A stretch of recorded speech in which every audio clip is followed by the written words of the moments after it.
Thank you, Adel, and thanks to everybody that participated this afternoon in our Save the Science Center Summit. Premier Ford has presented a misguided and extremely costly plan to close, demolish, and relocate the Ontario Science Center to Ontario Place. The Premier's plan does not benefit the public, doesn't benefit the residents of Fleming Park or Thorncliffe Park, not families in Scarborough, Durham, or anywhere in Ontario. Not kids, not teachers, not parents, not the 400 plus employees, many of them will lose their jobs. Not taxpayers left holding an unnecessary $400 million tax bill.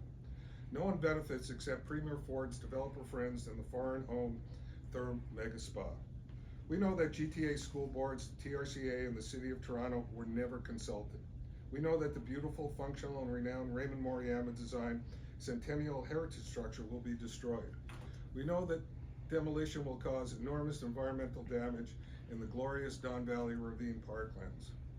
And we also know that Ontario kids will grow up without a science center, waiting for years for the Premier to open his half-size project at Ontario Place. The purpose of the business case appears to justify the Ontario Science Center's relocation to Ontario Place. It was never value for money. The Ford government, through Infrastructure Ontario, presented an incomplete and inaccurate business case to the public. Auditor General Nick Stratopoulos told us this in the Value for Money audit report in December of 2023. Despite taking over 8 months to triple check for accuracy, Minister Sarma's business case was filled with preliminary, erroneous, and incomplete cost information. And her decision was taken with a lack of input from key stakeholders. Just be clear, the Premier is selling out Ontario's and Canada's heritage and future as fast as his government can write and pass new legislation.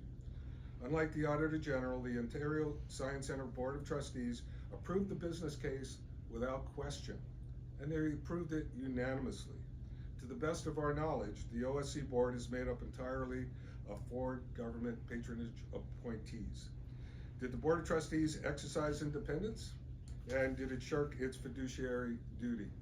We'll be looking into that. Closing the Ontario Science Centre is about land.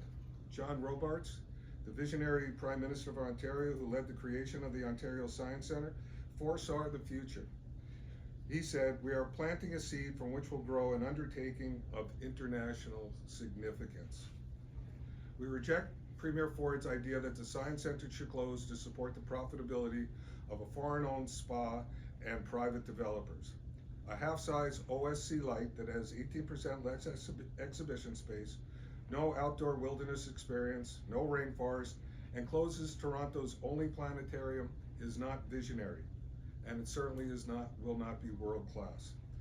Help us to keep the full-size Ontario Science Centre open and fully funded right where it belongs on Don Mills Road. Please sign the letter to Premier Ford at savesciencecentre.com.